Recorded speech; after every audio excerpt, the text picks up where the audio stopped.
오늘 요한계시록 지난주에 했던 거 혹시 우리 오셨던 분들 기억나시죠? 계시하고 예언하고의 차이. 응. 응, 사람이 하는 거, 그렇죠? 근데 계시는 그 하나님이 그 사람에게 보여주시는 거예요. 이 큰 그 그림에서는 계시 안에 예언이 들어가 있는 거예요. 계시가 더 큰 거예요. 근데 계시는 아포칼립스라고 해서 하나님이 이렇게 보여주시는 것, 갇혔던 거를 감추었던 걸 드러내시는 것이 계시예요. 그래서 우리가 이제 묵시라고 할 때 이 아포칼립스를 쓰거든요. 그래서 이 하나님이 감추었던 걸 우리에게 보여주시는 그런 장면들, 그래서 이걸 묵시문학이라고 하는 장르를 통해서 우리에게 설명을 하고 있는데, 이따가 묵시문학에 대해서 한 번 더 설명을 할 거예요. 자, 보시면 오늘 들어가실 때 좀 아셔야 되겠는데, 요한계시록은 우리 개념이 있어요. 이거 어렵다라는 개념들이 많이 있잖아요. 그러면 진짜 왜 요한계시록이 어려워서 어려운 것인지, 아니면은 이게 내가 생소해서 어려운 것인지, 이 필창 교수님이라고 이제 이 요한계시록이 어떻게 읽을 것인가 책을 쓰신 분이 있어요. 이분이 그 책에 이렇게 쓰셨어요. 진짜 어렵기 때문에, 정말 어렵기 때문에 어려운 것인지, 새롭기 때문에 어려운 것인지 잘 분별해야 합니다. 그러니까 우리가 어려우면 진짜 어려운 것은 어렵다라는 것을 아니까 이제 그거에 대한 또 뭘 찾거나 해야 되겠죠. 근데 새로운 데니까 이거 새로운 거니까 이거 생소해서 야 어렵다 이렇게 느낄 수도 있잖아요. 그러니까 어떤 부분이니까 내가 성경을 대할 때 요한계시록을 대할 때 어떤 것인지를 한번 잘 생각해 보셔야 돼요. 뭐 때문에 그러신지. 자, 그리고 다음 성경에서 가장 중요한 요소가 있어요. 가면 저자랑 기록식이랑 기록할 때의 정황들을 잘 아셔야 돼요. 이걸 왜 알아야 될까요? 이거 왜 중요할까요? 혹시 그 성경 점 같은 거 보세요? 새벽에 딱 펴가지고 어떤 말씀을 보면 나한테 주시는 말씀이 이거구나. 그리고 그런 말씀을 이렇게 할 때 있잖아요. 성경점 보시는 분도 꽤 있어요. 그죠? 그러니까 오늘 나한테 가서 오늘 날씨 하나님이 날 사랑하시는 말씀 주시네. 그러니까 하나님 어제 저주의 말씀을 주시네. 그랬었는데 그런 주위에 이게 뭐냐면 취사 선택이라고 그러잖아요. 나한테 좋은 건 받아들이려고 그러고 나한테 아닌 것은 좀 내치려고 하는 건데 성경은 그렇게 보면 안 되거든요. 그래서 성경은 절대 성경 전 보시면 안 돼요. 오늘 아침에 가지고 탁 펴가지고 그 펴진 거대로 난 오늘 이 말씀을 저기 할 거야 뭐. 아니 그런 거 안 된다고요. 절대로. 성경은 절대적으로 저자를 알아야 돼요. 그 다음에 기록 시기가 알아야 돼요. 그 다음에 그 기록할 때 정황이 분명히 알아야 돼요. 그러니까 배경 모르고 성경을 이야기하면 안 돼요. 자, 그래서 이게 뭔지 영어 선생님? 이거 뭐죠? 영어 선생님 아니시죠? 초등학교 선생님. 자, who is, who was, who is coming은 이제도 계시고 전에도 계셨고 장차 오실 분 그거예요. 근데 이게 뭘 의미하는지를 아셔야 돼요. 우리 성경에서 살아계신 하나님이라는 말 쓰죠. 살아계신 하나님. 살아계셨다는 게 무슨 뜻이에요? 살아있다는 게 무슨 뜻이에요? 다 알고 있는 그 개념이에요. 지금 어렵게 생각하지 마세요. 그러니까 요한계시록 어려운 책 아니라고요. 지금 말도 다 어려운 거 아니에요. 근데 우리 왜 모르냐? 생소하니까 안 쓰던 거니까. 지금 그런 거예요. 잘 생각하세요. 그래서 이거 어렵다 생각하지 말고 딱 넣은 거예요. 살아계셨다는 건 안 죽은 거예요. 활동력 있는 거예요. 뭔가 변한다는 거예요. 그죠? 하나님은요, 지금도 계셨고, 이전에도 계셨고, 나중에도 계시는데, 시간에 구애받지 않으시는 하나님. 그게 살아계신 하나님. 그래서 우리의 역사 가운데 그 역사를 주관하시는 분이 우리 하나님이다라는 개념이 살아계신 하나님이에요. 그러니까, 아브라함의 하나님, 이삭의 하나님, 또 야곱의 하나님, 우리가 그렇게 예전에 그 구약에 보면 그런 표현들 있죠. 그게 너무 우리 조상의 하나님이 어떤 하나님이냐? 그 하나님이 나도 사랑하시고 그 하나님이 나하고도 연관이 계신다라는 역사성을 이야기하는 거예요. 관계성을 이야기하는 거거든요. 그런 이야기처럼 마찬가지 이것은 하나님의 품성인데 이 살아계신 하나님의 품성인데 이런 뜻을 모르면 이전의 하나님은 어떤 하나님이고 지금의 하나님은 어떤 하나님이고 나중에 하나님은 어떤 하나님이고 이거 구별하게 돼요. 우리는 다 헬라인들이에요. 우리 이방인다, 우리 다 헬라인들이에요. 그래서 우리는 전부 다 분석해야 돼. 따져야 돼. 맞느냐, 안 맞느냐, 이런 거 해야 돼. 근데 하나님이 이 구약을 히브리 말로 주신 거는 죄송해요. 히브리 언어는 통전적 언어라고 그랬어요. 한 가지의 뜻만 있는 게 아니라 한 단어에 여러 가지 뜻이 들어있어서 그 말을 하면 그 사람들은, 히브리 사람들은 다 알아들어. 그렇지만 헬라 사람들은 그게 무슨 말인데 하고 따져야 되거든요. 근데 우리도 지금 따지고 들어. 그래서 저자가 누구냐, 그 사람이 왜 그렇게 했느냐 해야지만 이해되기 때문에 지금 이렇게 가는 거예요. 근데 이거 그냥 유대인들한테 주면 그런 하나님인 거, 하나님, 그 하나님이 어떤 하나님인 거, 알아. 그런 거 근데 금방 나온다고 이렇게. 그게 통전적이라는 건데, 자, 그래서 우리가 저자와 기록 시기와 기록할 때의 정황은 분명히 알아야 된다라는 것들을 꼭 기억을 하시고, 자, 그 다음에 여기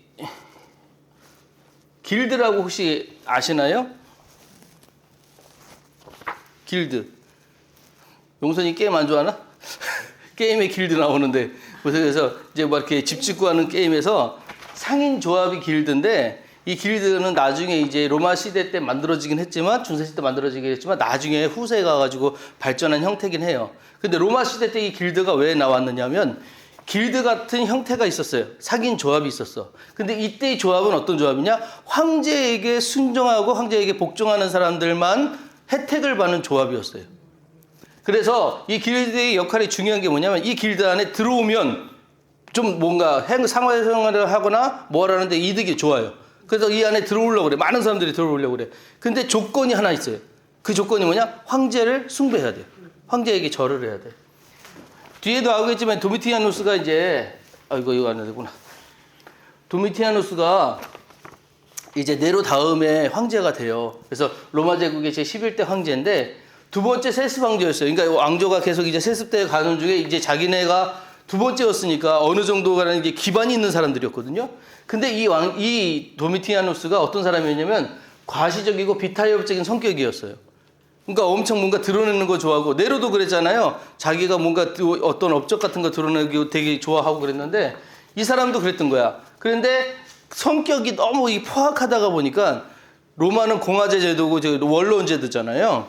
그래서 이 사람들이 이 사람이 원론하고 계속 부딪히는 거야. 그래서 어떻게 하면 저거를 그냥 생명에 늘 위협을 느낄 수밖에 없는 상황이었던 그런 사람이었어요. 그래서 늘 폭정을 하는데 이 사람이 자기가 다른 사람들한테 무시당하지 않는 유일한 방법이 뭐냐? 자신이 신이 되는 거야.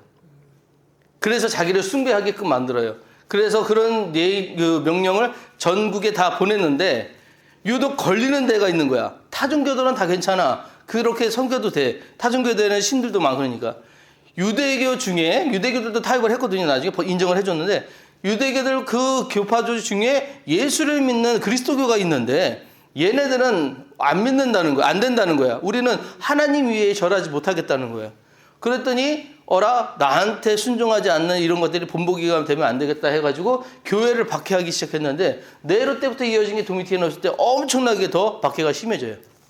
그래서 그런 이 사람들을 갖다가 아주 폭정을 했기 때문에 이 사람이 굉장히 이미지가 안 좋은데 그로 인해서 이제 교회가 굉장히 그 박해를 심하게 당했고 도미티아누스가 이제 계속 나와요.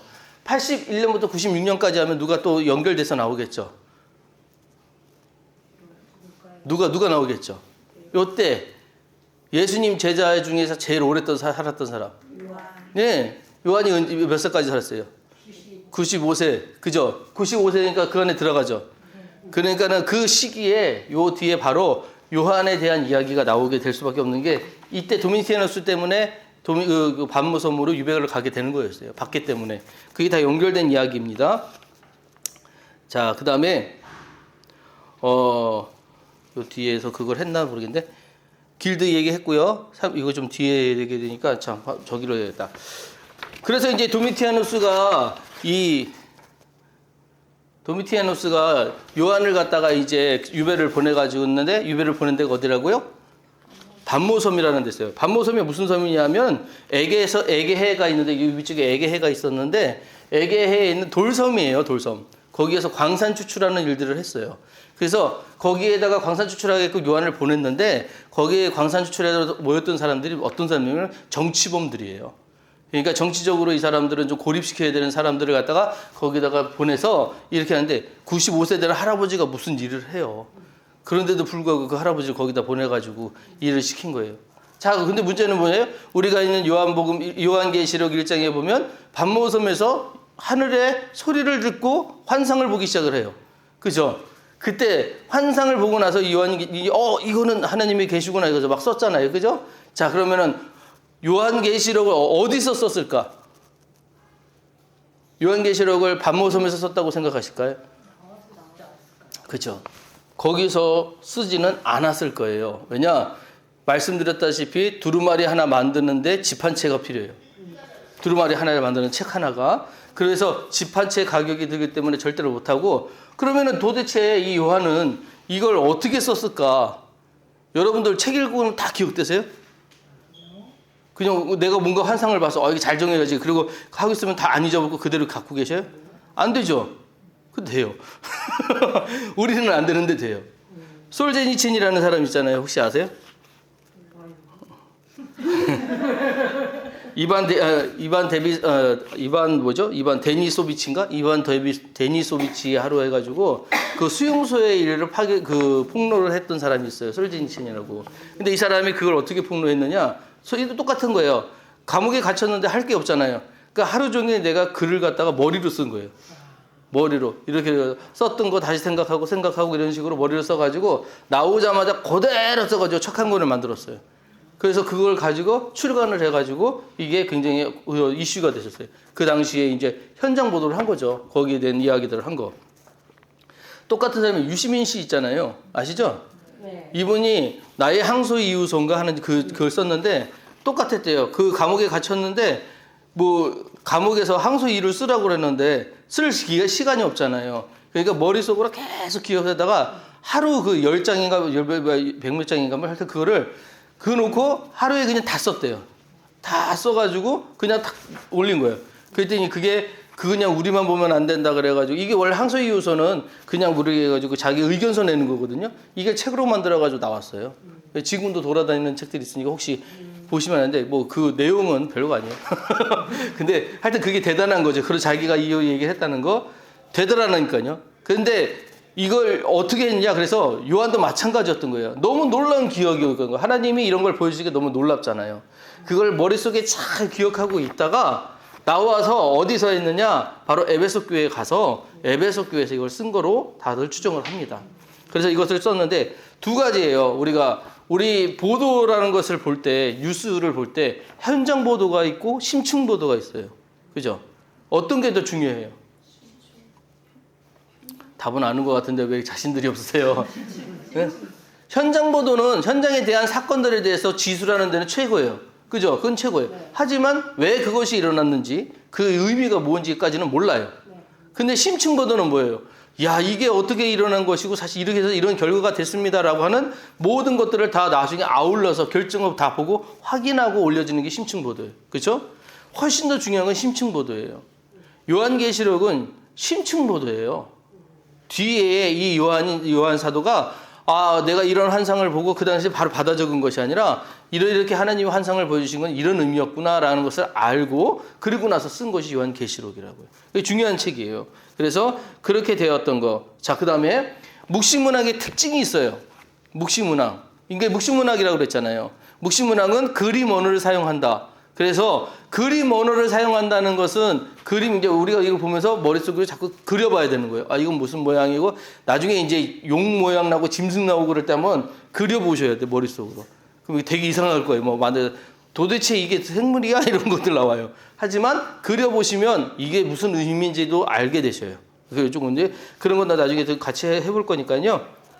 어쨌든 그게 중요한 게 아니고. 자, 어쨌든 간에 이런 것들을 묵시문학에서 그림 언어를 사용을 했는데 묵시문학의 특징이 하나 있습니다. 뭐냐면 묵시문학의 특징은 지배 국가가 알지 못하도록 은어와 상징들을 사용했다는 거예요. 그래서 이거 아세요? 이거 그죠? 근데 왜 안 그려지시나? 응. 물고기가 아니면은 아니 무한대예요? 아니요. 물고기. 이투스. 이거 얘기를 했잖아요. 이게 뭐냐면 그거잖아요. 예수 그리스도 하나님 아들 구세주. 그래서 예수 그리스도 하나님의 아들 구세주의 앞글자만 다 따가지고 만든 게 이투스잖아요. 그래서 이투스에 그걸 가지고 이 그림을 그려놓고 어디 가다 이렇게 그려놓으면은 우리 모임이 여기 있구나 하면 이걸 따라가 가지고 가는 거예요. 이게 그래서 그 당시 사람들한테는 이게 보면 그냥 물고기 그림이네라고 했지만 기독교인들한테는 우리 공동체 이야기구나, 공동체 모임이 여기구나 하는 표식이었다는 거예요. 마찬가지 묵신문학이 그런 상태였어요. 우리가 알고 있는 그 이야기들을 이 로마 사람들은 몰라. 성경 요한계시록 아무리 봐도 이 짐승의 이야기가 뭔지를 모르고 이게 무슨 바벨론 나오는데 이게 우리랑 무슨 상관이고 이렇게 몰라요. 그런데 그 이야기들이 이제 다른 유대인들이 받았을 때는 이게 과거에 그런 일들이 있었지, 이게 그리스도라는 얘기구나, 이게 그 그리스도가 승리한다는 얘기구나라는 것들을 묵혀놓은 얘기라고요. 숨겨놓은 얘기라고요. 그게 묵신문학의 특징이었다고요. 그래서 이런 그림들을 갖다가 이렇게 표시를 하고 그 다음에 이렇게 자기들만의 어떤 형태라는 게 이게 묵신문학의 특징이라는 거예요. 자, 이제 오늘 조금 어려운 거 갈 건데 이게 요한계시록이 조금 개념들을 좀 알고 가셔야지 그래서 좀 어려워요. 그래서 좀 그래도 어쩔 수 없어서 해야 되니까 좀 양해를 부탁드릴게요. 삼위일체 우리 맨날 듣는데 삼위일체 성경에 어디 나와요? 안 나와요. 그거 아셔야 돼요. 안 나와요. 이단들이 맨날 물어봐요. 삼위일체 니네 없는데 왜 삼위일체를 하냐? 그런 얘기들 해요. 근데 알아서 단어의 뜻부터 살펴보면 한자어로 삼위일체는 석삼 자리에 하나의 일체 몸이에요. 그러니까 삼위이지만 하나의 일체 위제예요. 위가 다를 뿐이지 하나의 일체라고요. 그래서 여기 뭐 트리다우스 아니면 트리니타스 영어로 트리니티 삼인조 삼하나 뭐 이렇게 다 이 사개가 한조로 된 것을 이야기하는 게 삼위일체라는 거예요. 자, 근데 그래서 삼위일체를 설명하는 그림이에요. 더 파더 아버지잖아요. 아버지는 더 선은 아니에요. 아들은 아니야. 근데 이제 하나님이에요. 아버지와 아들과 위가 달라요. 근데 하나님이셔요. 그 다음에 더 파더와 더 홀리는 이즈낫이에요. 같진 않아요. 근데 가시에요. 하나님이에요. 아들과 성령은 같지는 않아요. 그런데 하나님이에요. 그래서 일체 하나님, 아버지도 하나님, 아들도 하나님, 성령도 하나님. 이게 삼위일체예요. 이게 이제 우리가 알고 믿고 있는 그건데, 근데 이걸 가지고 우리가 설명을 하세요. 어떻게 이걸 분석을 하세요. 어떻게 이렇게 돼요라고 하는 거는 우리가 가지고 있는 개념 속에는 아버지와 아들이 다르다는 개념이 있잖아요. 그래서 이게 설명이 안 되는 거예요. 그러면 성령은 어떻게 설명하느냐? 성령도 그거를 어떻게 보면 기운으로 얘기하는데 그렇게 끝내서 될 게 아니거든. 그분도 인격이에요. 성령도 똑같이 하나님이세요. 그래서 위격, 격이 다른 것이지 다 하나가 된다. 그래서 삼위일체가 우리가 가지고 있는 거예요. 근데 과거 유대인들은 아버지가 아들이 된다는 개념을 이해하지 못했어요. 아들과 아버지는 분명히 다른데 어떻게 같이 생각을 하느냐. 근데 아버지와 아들이 하나가 된다. 아버지와 아들은 다르지만 그분은 아버지 같은 하나님이다라는 개념을 얘기했을 때 예수 그리스도가 하는 행동, 예수 그리스도가 했던 이적들이 그게 하나님이셨어라고 이해가 되는 거예요. 그거를 설명해 주는 이야기들을 한 것이 이제 제자들이 했던 일들이에요.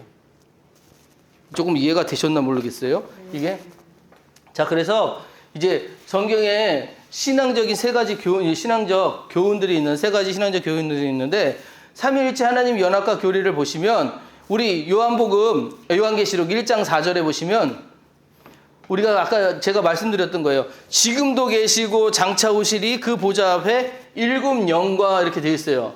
지금도 계셨고 전에도 계셨고 장차 오시리. 나 그래서 이거를 어떤 그 작가가 뭐라고 했냐면 하나님이 우리를 딱 보실 때 우리의 과거, 현재, 미래가 한꺼번에 보인대요. 하나님한테는.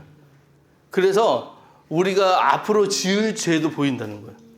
그래서 우리를 보고 우신대요. 안타까워서. 누구에게 그랬죠? 유다한테 그랬잖아요. 안 그랬으면 좋을 텐데 제가. 이게 하나님은 그러신 분이라는 거예요. 그래서 지금도 계시고 전에도 계시고 장차 오시리. 전능하신 하나님에 대한 표현이고 관용적인 요구예요. 그래서 이런 표현들을 썼다는 건 하나님 이야기를 한다라고 이해를 하시면 되고, 그 다음에 그 보좌 앞에 있는 7영이에요. 7영. 7영 한번 찾아볼게요. 7영이 뭘까요? 자, 이런 무슨 수라고 그랬어요? 하나님. 이건 하나님. 그죠? 이건 하나님. 하나님이란 뜻이에요. 데우스. 이는요? 이는 무슨 수라고 그랬죠? 그냥 증인만 쓸게요. 증인. 3은요? 3은 뭐라고 그랬어요? 그렇지. 3은 뭐예요? 3. 그러니까 하늘. 그렇지. 하늘. 3은 하늘. 왜 하늘이에요? 3층 천. 그죠? 지금 우리가 맞닿는 제일 높은 하늘, 그 위에 공기와 우주와 맞닿는 그 하늘, 그 위에 하나님 계신 하늘. 3층 천. 그래서 나중에 우리 왜 이렇게 3층 천을 갔다 왔다고 그런 얘기 하잖아요. 거기 하나님 계신 자리까지 갔다 왔다는 얘기. 그 다음 4는요, 땅의 수, 동서남북, 응, 그죠? 그 다음에 뭐 5, 6 다 했는데 다도 건너뛰고. 그러면 7은 뭐냐, 7. 이건 그냥 완전수예요. 그죠? 왜 완전이라고 그랬어요? 알기는 다 아시는데 정확하게. 그죠? 왜 완전이냐? 3 하늘 플러스 4. 그제? 하늘과 땅에서 완전이요. 그죠? 하늘과 땅 아래. 그리고 12도 있었죠. 12가 왜 완전수가 된다고요? 3 곱하기 4. 이거 산수인데 이거 완전히. 그래서 완전수 12도 완전수라고 말씀드렸죠. 그죠? 자, 그러면 이 7이 이제 성경에서 굉장히 많이 나올 거예요, 지금부터. 7이 굉장히 많이 나오는데, 자, 7 0하고 7하고 하면 완전 0이라 되죠. 완전 0. 그럼 누굴 의미하는 걸까요? 7 0은? 성령을 의미하는 거. 하나님 얘기하는 거거든요. 그래서 자, 그 이야기를 어디 있냐? 이사야서 11장 2절 한번 찾아볼게요. 제일 만만한 한결이가 한번 읽어봐. 11장 2절 시작. 자, 여호와의 영 하고 나왔어요. 여호와의 영. 여호와의 영이라고 하고 나왔는데 거기에 몇 가지가 나와요. 거기 보면은 지혜하고 청명하고 모략하고 재능하고 지식하고 여호와를 경외하는 영 이렇게 나와죠. 그죠? 네. 자, 지금 제가 지금 보고 있어요. 목사님 6개인데요. 왜 7 0인데 거기가 6개인데요. 하나 없는데요. 또 이러시죠. 그죠? 자, 여러분 그거는 숫자가 아니고 품성의 얘기예요. 품성의 얘기예요. 이게 무슨 얘기냐면 7 0이라고 해서 자, 이게 우리가 갖고 있는 이방인들의 특성인데 7개가 나와야 돼. 그러니까 이거 어떻게 7으로 나누지? 지혜 하나, 청명 하나, 모략 하나. 그게 아니라 여호와의 영이 맺어지는 열매가 이렇게 맺어지는 거예요. 여호와의 영과 성령이 맺어지는 게 지혜와 청명과 모략과 재능과 지식과 여호와를 경외하는 영 이렇게 얘기하는데 그게 7 0이라고요. 그게 하나님 성령을 얘기하는 영이에요. 7개로 나눠질 수 있는 게 아니라 그 품성들이 나타나는. 그게 무슨 얘기인지 이해가 되세요? 우리는 이걸 7개가 나눠져야 된다고 생각하잖아요. 그게 아니라 7 0이라고 하는 건 완전한 영이라는 뜻인데 그 안에 이런 품성들이 맺어진다. 그래서 우리 그거 있죠. 성령의 열매 9가지 화평 맺어야 됩니다. 사랑 맺어야 아니라니까 제가 그게 한꺼번에 맺어지는 거예요. 한꺼번에 맺어지는 건데 그 맺어지는 것들이 그 품성들이 그렇게 나타나는 거예요. 여기 9가지가 이렇게 나타나듯이. 이거 마찬가지예요. 성령을 의미할 때 내가 알고는 하나님이 이런 하나님이었어 라고 하고 갔는데 알고 봤더니 그 하나님한테 이런 것 품성들이 6가지가 막 이렇게 올라오는 거예요. 다 있는 거예요. 다. 없는 게 아니고. 나중에 이런 개념들이 되게 중요한 게 뭐냐면 그때 기억나실지 모르겠어요. 이따가 나중에 뒤에 보면은 이제 재앙 내리는데 땅의 4분의 1이 던짐을 당하고 뭐 이런 얘기 없어지고 뭐 이런 얘기를 하거든. 4분의 1이면 어느 지역이요? 이래요. 그 지역이 아닌 거예요. 그 깊이의 얘기고 무게의 얘기지 그게 어떤 분야의 얘기가 아닌 거예요. 근데 우리는 자꾸 뭘 생각하냐? 분야로 나누려고 그래요. 이거 왜 이렇게 제가 얘기냐면 조금 있다가 제가 그렇게 하는 사람들 이야기를 할 거예요. 자꾸 분야로 얘기해가지고 이거 알아요? 이거 왜 몰라요? 당신은 진짜 믿는 게 아니네요. 이런 식으로. 나올 거예요. 예, 그것 때문에 그래요. 자, 성령은 어떤 영이냐? 여러분, 완전한 영이라고요. 완전한 영이라서 7 영을 의미하고 그 7 영에서 이런 것들이 맺어진다. 이거는 그래서 7 영이 나오면 누굴 생각한다? 당연하게 성령 생각하면 된다. 하나님의 영, 성령이라고 얘기하면 된다. 그렇게 보시면 되고요. 자, 그 다음에 아까 그분은 지금도 계시고 전에도 계셨고 앞으로도 오실 분이라고 그랬어요. 그러니까 이 하나님은 이거는 무슨 얘기냐? 시간에 제한받지 않으신다. 이거 너무 감사한 말이에요, 이거는. 이스라엘만 계신 하나님, 여러분 다 그 중에 몰몬이라고 혹시 알아요? 예, 몰몬이라는, 얘네가 되게 웃긴 게 뭐냐면 예수님이 가셨잖아요. 예수님이 가지고 나서 그 대륙을 아메리카로 옮기셨대. 그래서 거기서 다시 이렇게 유타주에 내리셔가지고 거기서 그 스미스라는 사람이 그 신을 다시 받았어. 그래서 자기가 이제 하나님의 대언을 받아서 자기가 이렇게 12명인가? 그 사람들한테 이렇게 세례를 줘요. 그리고 그 사람들이 다시 자기한테 세례를 줘. 이게 뭐 하는 짓인지 모르겠지만. 그래가지고 자기들이 이제 거기서 유타주에서 이 몰몬이 시작이 됐거든요. 근데 웃긴 게 그런 거예요. 하나님이 이렇게 뭐 옮겨 다녀. 그러면은 여기 그 하나님 거기 갔으면 여기는 하나님 안 계신 거잖아. 말이 안 되는 얘기. 하나님은요 어디든 계시고요 우주보다 크신 분이 하나님이세요. 그 개념을 모르니까 자꾸 이렇게 뭐 하나님은 나는 모르시겠지 이렇게 생각한다고. 지금 여러분이 여기 앉아 계신 이 가운데 하나님이 모르실 부분이 아무것도 없다니까요. 하나님은 다 알고 계세요. 졸지 마세요. 자, 그 다음에 두 번째, 그래서 세 가지 신앙의 교훈, 신앙적 교훈을 보면 예수 그리스도의 신성성과 성량의 은혜에서 예수 그리스도 말미암아 우리를 죄에서 해방하셨고, 그러니까 우리가 이제 세 가지 신앙에 대한 거 이야기를 하는데 그 이유가 뭐냐면 예수 그리스도의 신성성과 성량의 은혜가 그 안에 있어요. 그래서 그걸 얘기를 하는 건데 그 말씀이 1장 5절에 있는 말씀, 계시록 1장 5절. 그러니까 하나님이 왜 이런 일들을 하시는가? 이유가 있다는 거예요. 그 이유가. 하나님은 그냥 하시는 분이 아니라는 거죠.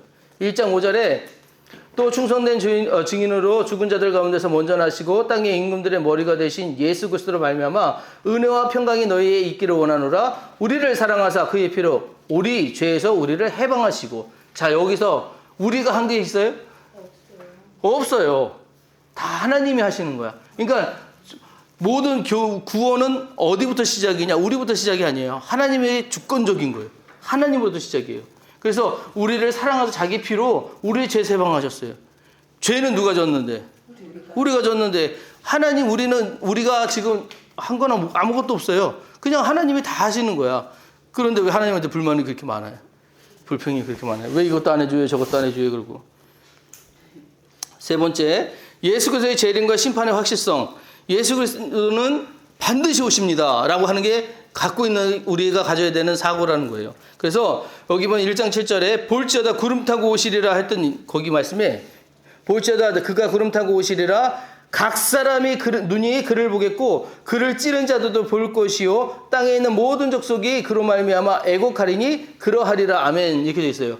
자, 예수님 돌아가셨다가 부활하시고 난 후에 만났던 사람이 몇 명이에요? 그때 이제 다 합쳐서 승천하시기 전까지. 자, 모르겠죠. 일단 12를 만났을 것 같고 그다음에 이제 500여 제자들에게 보이셨다고 그랬어요. 성경에 보면. 그러니까 그 봤던 사람들이 한 500명 정도 된다고 치고 승천하실 때 이야기를 보면은 이제 정확하게 나오진 않지만 70인 그 장로들 70인하고 그 다음에 나중에 마가의 다락방에 모였던 120문도 하고 뭐 그 정도 있었을 거다라고 추측만 할 뿐이에요. 근데 몰라요. 어쨌든 간에 근데 그 숫자가 되게 제한적이고 작잖아요. 근데 예수님이 가실 때는 그렇게 가셨는데 다시 오실 때 재림하실 때 누가 본다고 보세요? 얼마나 온다고 본다고 보세요? 각 사람이 눈이 그를 보겠고 어떤 사람도 보냐? 예수님을 배반하고 반대했던 그를 찌른 자들도 볼 것이고 그 다음에 땅에 있는 모든 족속이 보고요. 그로 말미암아 이제 이 사람들이 아이고 우리 큰일 났다라고 애국한다는 거죠. 그러면 갈 때는 예수님 가실 때는 많은 사람들이 보았지만 오실 때 이제 진짜 그분이 메시아구나라는 것들을 드러내면서 오신다는 거예요. 확실히 알게 된다는 얘기예요. 그래서 우리가 예수님은 반드시 오시는데 그 확실한 것들을 우리는 드문드문 우리가 알았지만 나중에는 모든 사람이 알게끔 된다라고 하는 확실성, 반드시 오신다라고 하는 것들이 우리 여기서 나오는 이야기들이다라는 거예요. 자, 그다음 7교회에 대한 이야기요. 7교회. 이제 그다음부터 이제 7교회가 쭉 나오기 시작할 건데 지금 여기 오면 4절에 요한은 아시아에 있는 7교회에 편지하노니 이제도 계시고 전에도 계셨고 장차 오시리 이렇게 돼 있어요. 자, 아시아에 있는 편지에다가 지금 이제 이 요한이 그 편지를 보내는 거잖아요. 자, 근데 7교회가 또 나왔어요. 7교회가. 그죠? 7이라는 숫자 말했지만 하늘의 수와 땅의 수 합쳐가지고 7이라고요. 그죠? 이제부터는 7은 뭘 얘기하느냐? 7은 완전을 예매한대요. 완성. 끝났구나. 이렇게 모든 것들이 다 채워진 거. 부족하지 않은 상태.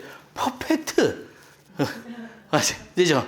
퍼펙트 이렇게 하시면 돼요. 그러면 그게 바로 7이라는 숫자다라고 이해를 하시면 되고요. 자, 그래서 7교회에 대한 거. 자, 7개가 첫째, 두 가지가 있는데, 첫째는 뭐냐? 첫째는 역사적 의미로는 상징성만 지닌 가상의 교회가 아니고요. 진짜 현실 속에서 있었던, 실제했던 교회라는 거예요.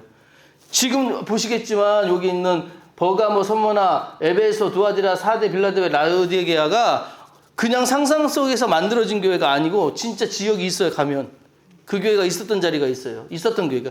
실제 있던 교회의 이름을 썼다. 그러면 이제 이렇게 생각하죠. 아, 그러면 그 교회들만 이야기를 하는 것이구나. 지역적인 이야기구나. 라고 생각한다니까? 아니라고요.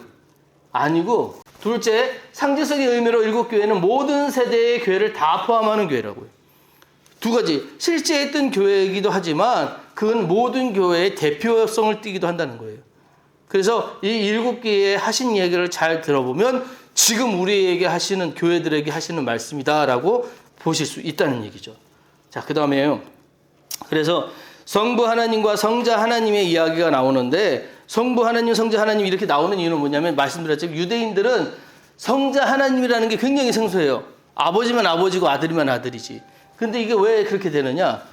에고에임이라고 헬라어로 나는 누구다, 나는 뭐뭐다라고 하는 에고에임이라는 그 표현이 있어요. 나는 뭐뭐시다. 그게 뭐냐 하면 I am은 나는 누구누구다 했던 7가지 자기 계시가 있었어요. 예수님의 7가지. 요한복음에 보면 그 7가지의 계시가 에고엠인데, 이게 구약에서 뭐였냐? 바로 출애굽기 3장 14절에 나오는 예수님, 모세가 물어보잖아요. 당신은 누구십니까? 내가 당신을 누구라고 얘기합니까? 라고 했더니 나는 스스로 있는 자다. I am that I am 그랬거든요. 나는 스스로 있는 자다. 그래서 스스로 있는 자라는 표현이 I am이거든요. 그 에고에임이거든요. 그래서 에고에임이 하나님은 같은 분이다라는 것이고, 그래서 에고에임의 표현은 요한복음에 이렇게 나와 있어요. 나는 생명의 떡이다. 나는 세상의 빛이다. 나는 은이다. 그 얘기 저도 설교할 때 그렇게 얘기를 했어요.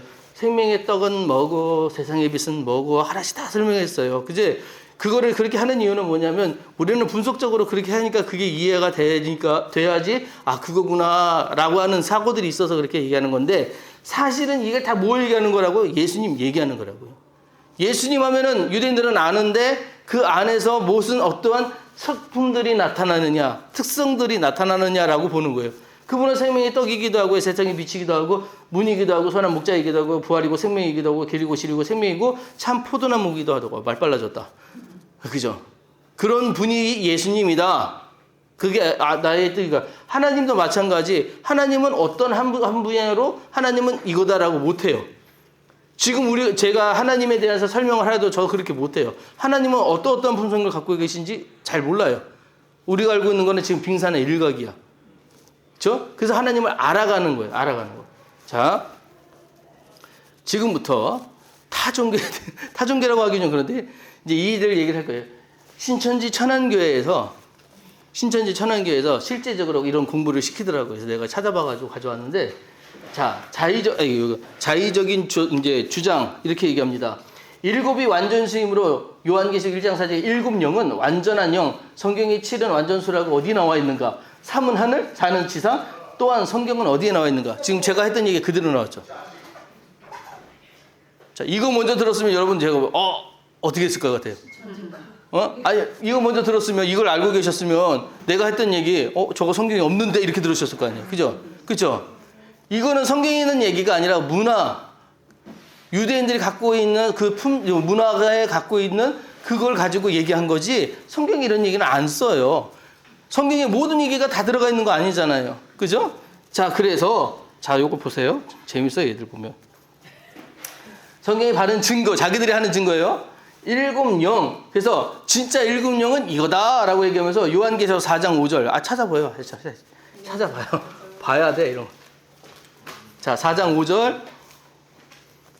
거기 보면 보좌로부터 번개와 음성과 우레소리가 나고 보좌 앞 현 등불이 7이 있으니 이는 하나님의 7영이다. 그래서 자, 7이 있으니 이렇게 얘기했죠. 그러면 여러분 지금 생각할 때 촛대가 몇 개예요? 7개로. 그죠? 그래서 7사자라고 얘기하죠. 그죠? 라는 생각이 참 이거 보고 갈게요. 하나님의 보좌 앞에 일곱 등불의 영해서 하나님께 속한 영이래요, 그게. 응? 지금 그걸 얘기하는 거라라고 하면서 얘기를 하는데, 그래서 온 세상에 하나님의 말씀을 전하는 하나님의 일곱 사자가 있어야 된다. 이렇게 얘기하는 거예요. 일곱 사자. 자, 그런데요. 일곱 촛대 한번 보여드릴게요. 일곱 촛대가 몇 개예요? 한 개예요. 이게 일곱 촛대예요. 왜 일곱 개가 아니에요? 그럼 요거 하나씩 다 따로, 교회마다 이게 다 따로 있어요? 아니에요. 잘못 알고 있는 거예요. 그러니까 일곱 사자가 아니라 일곱 영을 의미하는 거예요, 촛대가. 일곱 영은 뭐라고 했어요? 완전한 하나님의 영. 그래서 한 개, 이거 만들 때도, 그래서 여러분 출애굽 잘 읽어보시면 한 개의 기둥에서 세 가닥이 나오게 돼 있어요. 같은 그 맥락에서 나눠진 거예요. 그래서 이게 격이 다른 것이지. 그래서 그런 걸 의미하는데 이걸 일곱 교회라고 얘기를 했거든요. 일곱 교회.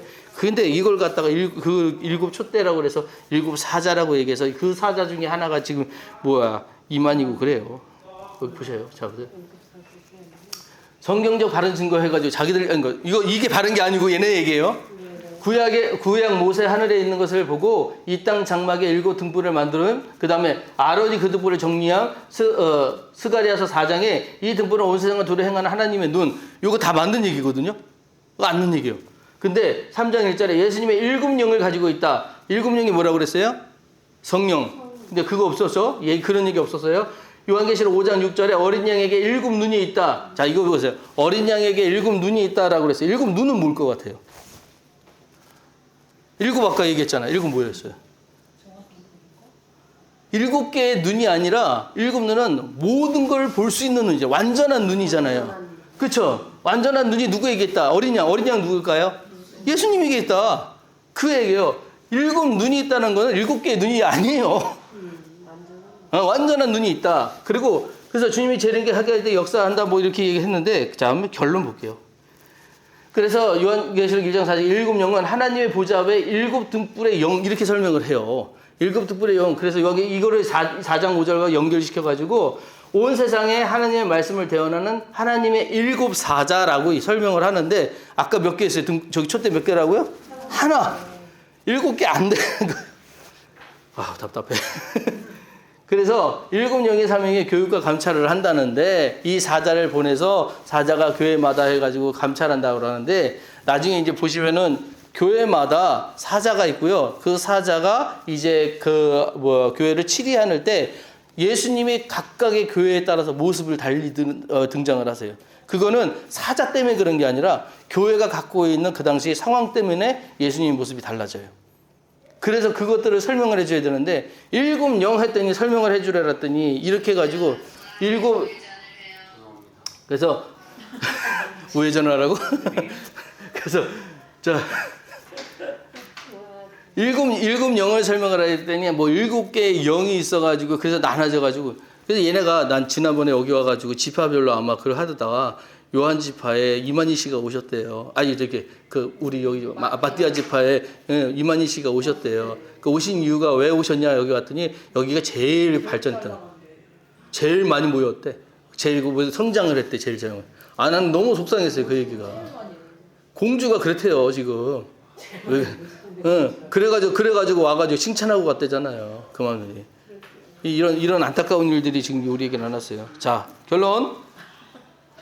그래서 요한계시록이 왜 이래? 결론. 우리 결론. 요한계시록의 목적은 요한계시록을 통해 역사 속에서 반드시 오고야 말 완성이 있다고 보여주는 거예요. 제가 말한다. 완성이 있다고 보여주는 것이고 우리를 다독이는 것입니다. 자, 그래서 여기 성강에 이제 우리 성경 말씀 보면은 요한계시록 1장 5절 말씀에 계시록 1장 5절 말씀에 자 아까 지금 이제 우리가 그것까지는 했어요. 이제 그 영의 일곱 영예까지 말씀을 드렸어요. 거기보다는 1장 5절에 충성된 증인이라고 나와요. 여기서 증인이라는 사람들이 나오는데 증인이 누구냐 하면 일단은 이제 하나님의 말씀을 선포하는 사람들인데 이 증인에 쓰는 마르티스라는 단어가 있어요. 근데 이 단어를 그냥 보시면 안 되고 이 마르티스라는 단어가 뭐냐면 순교자라는 뜻이에요. 그러니까 이분 사람들은 나중에 억울하게 죽임을 당해요. 억울함에 죽임을 당하는데 이들의 신원이 이들의 기도가 하나님 보좌 앞에 올라가서 재앙이 시작이 돼요. 일곱 대장 이런 시장이 시작이 되는 것들이 그 신원이 되거든요. 자, 근데 이제 이 사람들이 뭘 하느냐? 충성된 증인으로 죽은 자 가운데서 먼저 나시고 땅의 인군들의 머리가 되신 예수 그리스도로 말미암아 이게 제일 처음에 증인으로 되신 것은 누구예요? 제일 처음 증인이 누구예요? 예수님이세요. 그 예수 그리스도 말미암아 은혜와 평강이 너희에게 있기를 원하노라. 그 다음에 우리를 사랑하사 그의 피로 우리 죄에서 우리를 해방하시고 이게 다 누구가 시작하신 거예요? 예수님 시작하신 거예요. 자, 그래서 그 예수님의 시작한 거, 자, 여기에 증인의 이야기가 이사야서 55장 4절 한번 찾아볼게요. 이사야서 55장 4절.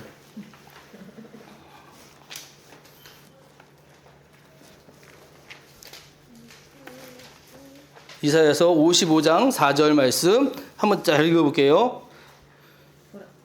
자, 같이 한번 읽을까요? 시작. 보라, 내가 그를 만민에게 증인으로 세웠고 만민의 인도자와 명령자로 삼았나니. 오케이. 자, 여기서 증인 나오죠. 만민의 증인으로 세웠는데 증인에게 한 가지 역할만 있는 게 아니에요. 뭐가 있어요? 또 하나.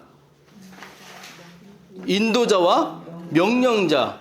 인도자와 명령자가 된다는 게 뭐냐? 바로 그 모든 것들을 이 증인이 이끌어가는 사람, 그리고 가르쳐주는 사람, 명령자잖아요. 권세에 있는 자라는 거예요. 그 명령자, 이 증인이 누구냐? 바로 예수 그리스도라는 것을 의미하는 거예요. 이해되셨어요?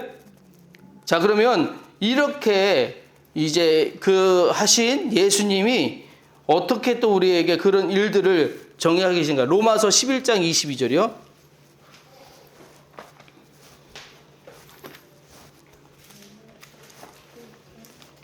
로마서 11장 22절.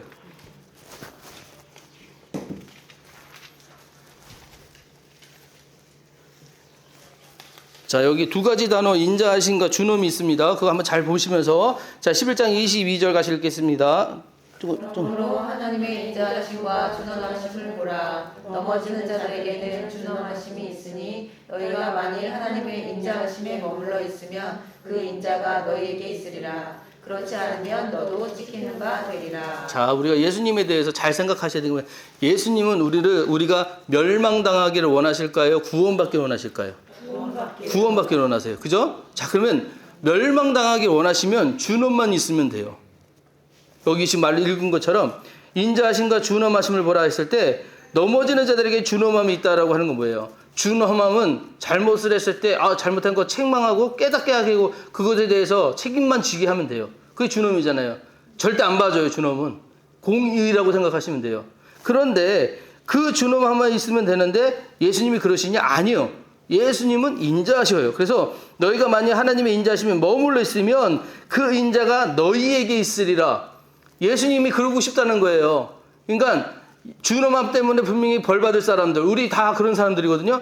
이대로 놔두면 다 지옥 갈 사람들인데 예수님은 그걸 원하지 않으세요. 그래서 우리가 다시금 그 길을 벗어나서 예수님 가시는 그 길을 따라오기를 원하시는 거예요. 인자로 오기를 원하신다고요. 우리도 인자하기를 원하세요. 그래서 예수님 품성이 그래서 여기에 보면 인자에 머무는 자는 그 안에 인자함이 있어요. 내가 남들에게 인자를 받고 싶어하는 사람은 나는 인자하게 살려고 노력한다는 거예요. 그런데 준엄에 머무는 자는 그냥 어떻게 되느냐, 여기 보면은 찍힌 바 된다고 그랬잖아요.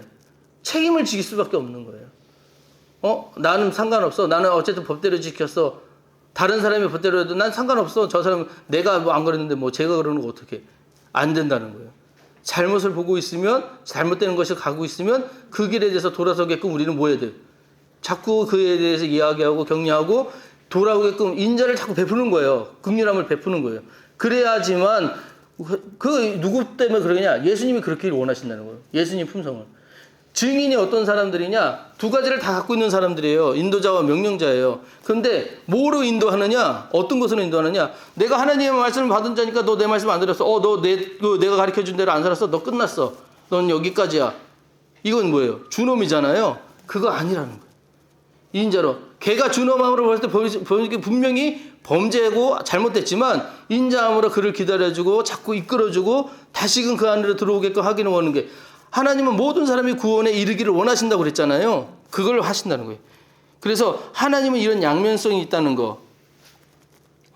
자, 그래서 지금 이런 이야기들을 우리에게 주신 이유, 글씨 너무 죄송해요. 못 써가지고. 이런 예언을 주신 목적이 있다는 거예요. 지금 우리가 요한계시록을 공부하는 목적이 있다는 거예요. 내가 다음 주에부터는 이제 교회별 하나씩 하면서 교회 특성들의 이야기를 하는데 이런 걸 자꾸 설명하시면서 하나님이 뭐냐면 처음에 우리가 쳐다봐야 되는 거는 하나님이 준엄함. 하나님은 이런 것들을 싫어하시는구나. 준엄함 볼 수밖에 없어요. 근데 나중에 보시면 알겠지만 준엄함으로 책망하시려는 것이 아니에요. 인자함으로 기다려주면 너 그러니까 거기 가지 마 라는 것들이에요. 이런 얘기를 우리에게 지금 들려주시는 이유가 뭐냐. 현 상황에서는 하나님께로 다시 돌아온 거예요. 지금 이 상황에서 너 잘못됐잖아. 틀린 거 알잖아. 오케이. 알았으면 돌아와. 이제부터 돌아와. 하나님께로 돌아와. 내게로 돌아와. 그러면 내가 너로 하여금 수고하고 무거운 짐진 다 내게로 오라. 내가 너희를 쉬게 하리라는 그 쉼 줄게. 평안 줄게. 에이렌해 줄게. 그 말씀이라는 거예요. 그래서 예언은 길흉화복에 대해 점치는 것이 아니에요. 예언이라고 하는 것이. 그러니까 아침에 이런 것도 보지 마세요. 이런 거 성경이 전부 가지고 야 오늘 좋은 말씀이다. 그러고 그런 거 외우지 마. 그런 거 필요 없다고요. 그냥 성경은 전체적으로 다 하나님의 뜻을만 알면 되는 거예요. 그러니까 이제 성경 많이 알아듣는 것도 좋죠. 외워지고 무슨 말씀을 이렇게 외우는 것도 좋은데 그 외우는 것보다 그 의미를 더 기억하고 사는 게 훨씬 더 중요해요. 자, 그다음에 제가 이거 얘기했잖아요. 우리는 미리 예자를 쓰지 않고요. 맡길 예자 쓴다고요. 미리 예언은 앞으로 일어날 일들의 예언을 하는 거야. 저런 일들이 일어나겠구나.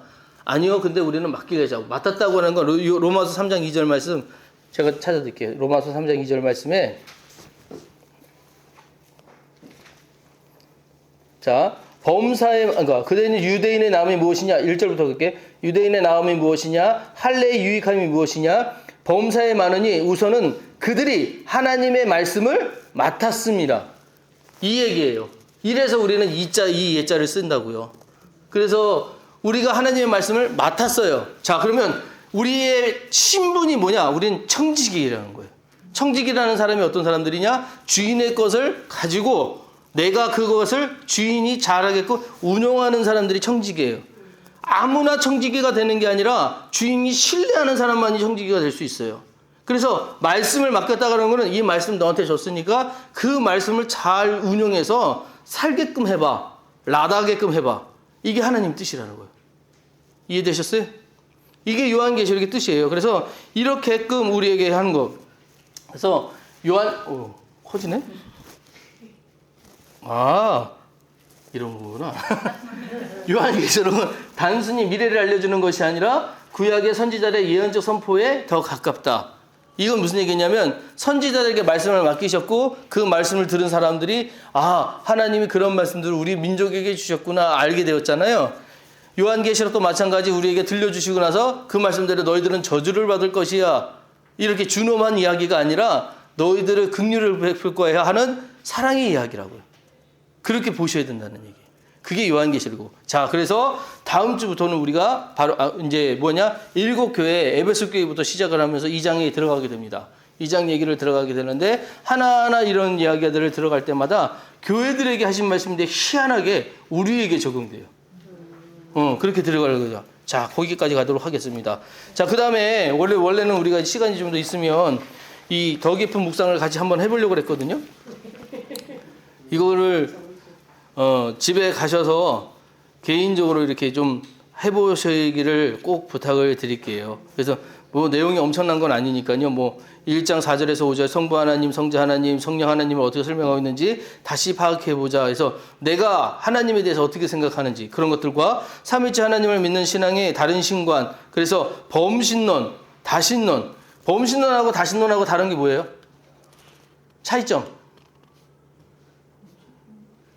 범신론은 이것도 신이에요. 이것도 신이야. 이것도 신이야. 이게 다 신이에요. 이건 범신론. 다신론은 이 신과 이 신과 이 신이 있어요. 구별해서 놓는 거예요. 이해되시죠? 근데 한 가지 신은 아니야. 신이 많아. 그러니까 일본 같은 경우는 다신론이에요. 근데 힌두교 같은 경우는 범신론이에요. 힌두교에는 핸드폰 신도 있대요. 핸드폰 신은 어떻게 생긴지 모르겠는데 핸드폰 신도 있대요. 그건 다 신이에요. 그건 범신론. 근데 이런 것들과 우리의 다른 신앙이 뭐예요? 율신이라고 하는 그 신관이 어떤 것이 다른가를 한번 생각해 보시라는 거예요. 그 다음에 내 삶의 각각 영역, 가정, 일터, 이웃에게 어떻게 복음에 충성된 증인으로 살 수 있는지. 아까 증인의 얘기 드렸죠? 예, 그 이야기고요. 요한계시록 우리의 연약함에 불구하고 하나님의 반드시 구원에 완성하실 것임을 보여준다. 이 사실이 나에게 어떤 용기와 도전을 주는가? 용기를 얻으시나요? 예? 못 얻으시나요? 얻으셔야 되는데 하여튼 그렇게 되길 원한대요. 예. 질문이요. 잘 들으신 거 맞죠? 요한계시록 어렵죠? 지금 이제 막 아직 진짜 어려운데 들어가지도 않았는데 이게 좀 사실은 이런 것들이 있어요. 이게 뭐 알고 내가 들어가면 새롭기 때문에 어려운 게 더 많으신 것 같아요. 사실은 보면은. 그래서 지금 알고 지금 시점이 완전 예수님 때도 아니고 예수님 때 약간 벗어난 시기거든요. 그러다 보니까 조금 더 뭐라고 그럴까 세밀해진 것들이 있긴 있어요. 그래서 그런 것들도 그때 그 문화에 대해서 제가 한 번 더 설명을 좀 드리긴 할 건데 그러다 보니까 언어가 좀 더 뭐라고 그럴까요? 어렵고 내용이 좀 많아져요. 그런 것들은 좀 차이가 좀 있는데 어쨌든 최대한 할 때는 해볼 테니까 잘 따라와 주시고 지금 2강까지 이렇게 해서 오늘 8절까지 말씀이 간 거고요. 다음 주부터는 예언, 제가 말씀드렸다시피 예언이 아니지 말씀드렸다시피 바로 이제 7교회에 대한 것을 할 테니까 한번 읽어오시길 특히 에베소 교회 한번 잘 읽어보고 오시기를 바라요. 네, 다른 거 없으시죠?